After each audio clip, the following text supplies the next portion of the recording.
오늘도 고생했어요. 오늘 하루 주식. 네, 안녕하세요. 오늘 하루 주식의 DJ 스보입니다. 오아주 식구 여러분 안녕하세요. 네, 오늘 살펴볼 내용은 어떤 건지 한번 살펴볼까요? 네, 바로 얼마 전에 상장을 마친 현대중공업 되겠습니다. 현대중공업은 말 그대로 현대중공업 관련 주죠. 현대중공업에서 배를 직접적으로 만드는 아주 연결 회사라고 생각을 하시면 될 것 같고요. 한국조선해양이라는 관련주가 있지만 중간지주사로 되어 있습니다. 그리고 최상위에는 이제 현대중공업 지주라는 또 지주회사가 존재하고요. 그렇지만 실질적으로 이를 담당하는 회사라고 생각하시면 될 것 같고, 이번 IPO 대여라고 불렸었죠. 그렇지만 뭐 따상 이런 이야기 나왔었지만 실질적으로 좀 그러진 못했고 주가가 좀 많이 빠지고 있는 상황입니다. 근데 과연 어떤 식으로 좀 진행이 될지 같이 좀 살펴보도록 할 텐데요. 관련 자료들 좀 최대한 쉽게 설명드리도록 노력해 볼 테니까요. 많은 분들 구독과 좋아요 부탁드리겠습니다.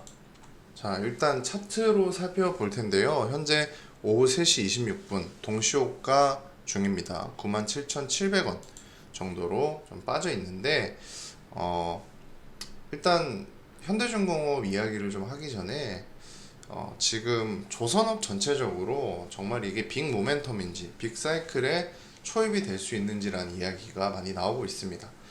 코로나 이후에 조선 업황 자체가 컨테이너선을 기준으로 조금 빠른 회복이 보여지고 있고요.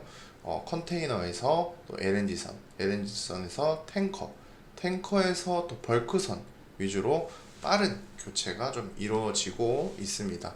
03년, 04년, 05년, 06년 과거 슈퍼사이클이 이러했거든요. 그렇기 때문에 지금 요번에 LNG 독점 수주 이후에 또 탱커 그리고 또 원자재 슈퍼사이클로 이어질지가 좀 많이 기대가 되고 있고요. 과거 수준까지 원가 자체는 좀 상승을 했습니다만 성가는 아직까지 좀 여리다라는 이야기가 나오고 있거든요. 그러니까 실질적으로 아직 배가 그렇게 비싸게 팔리고 있지는 않다. 이전보다 좀 오르고는 있다라는 것 정도로 좀 생각을 하시면 될 것 같습니다. 그리고 지금 폐선 이제 배를 이제 용적하고 배를 사용을 하잖아요. 근데 이런 오래된 노후화된 배를 빨리 버려야 되는 폐선 작업이 조금씩 더 앞당겨지고 있어요. 이게 전 세계적으로 친환경 바람이 불면서 오래된 배는 빨리 버려라라는 규제가 강해지고 있습니다. 그러면서 유가 또 상승이 되고요. 그러면서 저효율선이라고 하죠. 아무래도 좀 퇴출이 빨라지고 있다.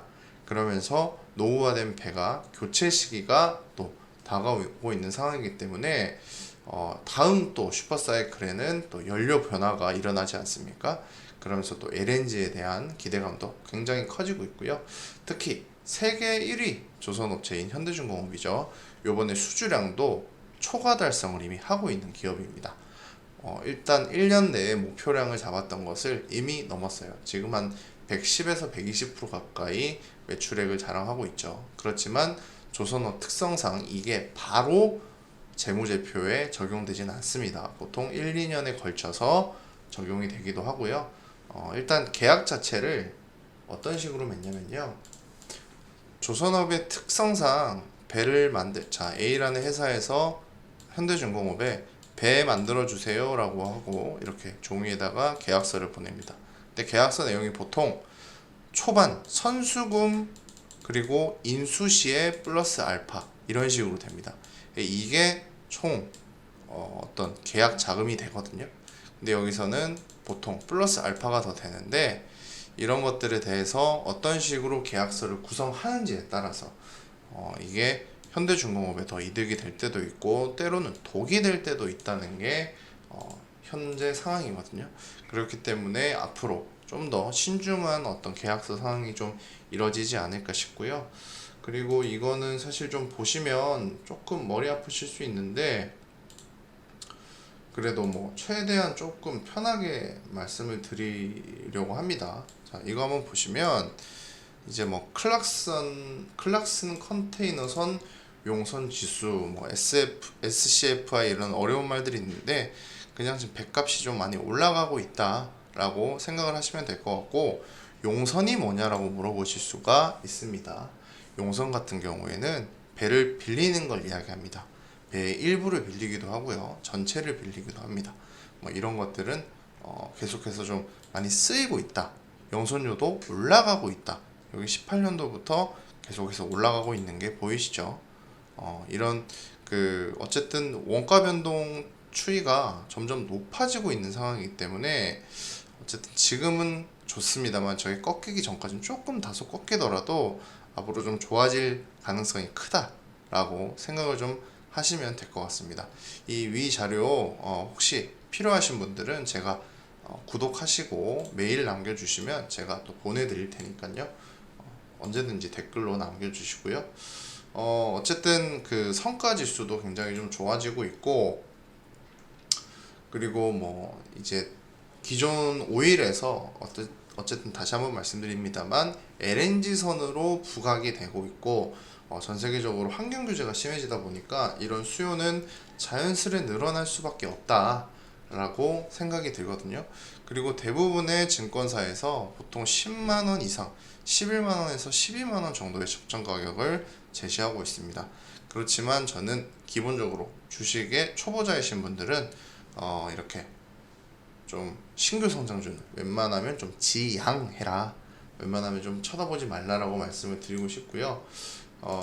좀 큰 그림을 잡자면 이제 2023년, 24년을 좀 주도할 수 있는 그런 기업 중에 하나가 될 가능성이 불꽃이 막 이렇게 열리고 있는 기업이라고 저는 생각하거든요. 그 중에는 제가 저번에 뭐 두산중공업도 한번 말씀드렸을 거고, 조선주들도 말씀을 좀 드렸었습니다. 삼성중공업 같은 경우에는 국내 빅조선 조선업 중에서 유일하게 아직까지 수주 잔량을 채우지 못한 기업이에요. 대우조선해양도 이미 달성을 했고요. 그렇지만 삼성중공업 같은 경우에는 악성 재고, 드릴십 악성 재고가 아직까지 해소가 안 되고 있습니다. 한 척은 용선에 성공을 했는데 지금 남은 5척 정도가 조금 골머리를 앓고 있다라는 것 정도는 알아두시면 좋을 것 같고요. 앞으로 현대중공업은 한국조선해양 종목보다는 좀 더 탄력을 받을 가능성이 큽니다.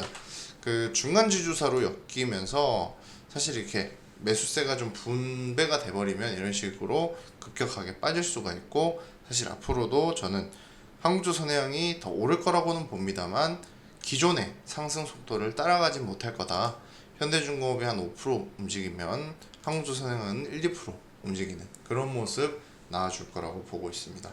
앞으로 좀 꾸준히 살펴보면서 여러분들과 최대한 쉽게 이야기를 해볼 텐데요. 언제든지 궁금한 점 있으면 말씀해 주시고요. 참고 자료로 뭐 이메일 남기시는 분들에 한해서는 이런 것들 뭐 제가 이건 뭐 돈 받고 이런 게 아니라 무료로 다운 받으실 수 있는데 혹시라도 받지 못하시는 분들 있잖아요. 그렇기 때문에 이런 것들 한번 보내드릴 테니까 언제든지 이메일 남겨주시면 제가 보내드리도록 하겠습니다. 그렇지만 구독은 좀 부탁드리도록 할게요.